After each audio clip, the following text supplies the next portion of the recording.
thank you guys for staying with us. A road trip isn't complete without every member of the family, including our four-legged friends. But traveling can be highly stressful and even dangerous for us and our pets when we have animals in the car with us.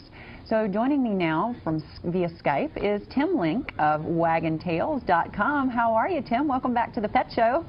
Well, I'm doing great. Thanks for having me back on. Absolutely, absolutely. So now this is an interesting statistic. You've got a pretty cool statistic about a such and such pound dog can become a such and such pound projectile. Tell us about that. Yeah, well, you know, like everyone else, I love seeing the animals out in the cars driving around, especially on the weekends, going to favorite Starbucks. You see the dog sticking his head out the window. It's a great sight to see, but what we don't realize is that an accident can happen at a moment's notice, unexpected. And a dog in particular, if you're just driving simply 35 miles per hour, you've got a 60-pound dog, he can project himself up to 2,700 pounds on impact.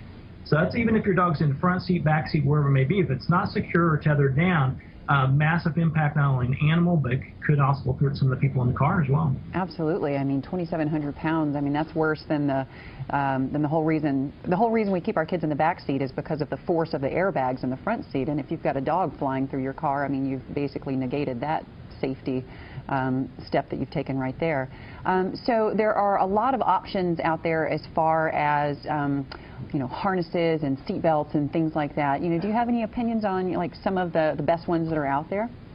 Well, there's a lot of different options, like you said. I prefer using a crate. Now, some people think, well, that takes the joy out of it.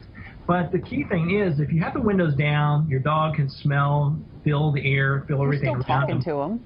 And yes, exactly. And a crate can be secure. And yet, actually, if it's a smaller dog, you can have a crate in the back seat with you. As long as it's secured, you want to put the seat belt through it, make sure the crate is not wobbling or can be released on impact. That is your best bet. Plus, if it's a crate that the animal's familiar with, it's going to be a comfort zone. So it's going to be a better protection and also a comfortable place for dogs that maybe aren't too keen about traveling around. Yeah, I had a Jack Russell for many, many years, and I tried seat belts of various different kinds, but he ended up, you know, just trying to strangle himself essentially, and so we did end up going just flat out to the crate. That was the only way we could get this guy to go anywhere with us.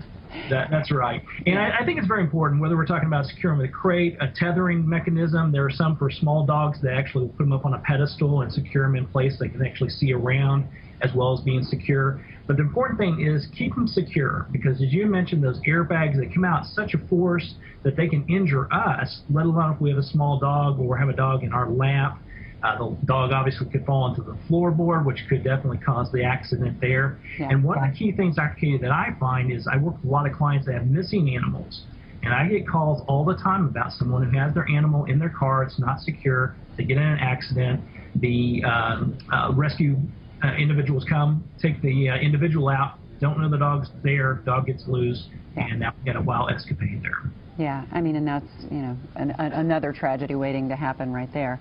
And there are actually a lot of laws being considered as well. I mean, I know New Jersey recently passed a law that your pet must be secured in the car, and it's actually falling under the distracted driving laws because, as you said, I mean, a pet getting on your feet or a dog jumping onto your lap, I mean, that's a heck of a lot worse than having a cell phone in your hand, and we all know how dangerous it is to text and drive. So I think this is all wonderful advice, and I hope to have you on again very, very soon, Tim. Thank you so much for joining us, and everybody out there, please check out Tim's website. He's got a great website with some fantastic information there. And again, Tim, we thank you for coming on today. It's my pleasure. Okay.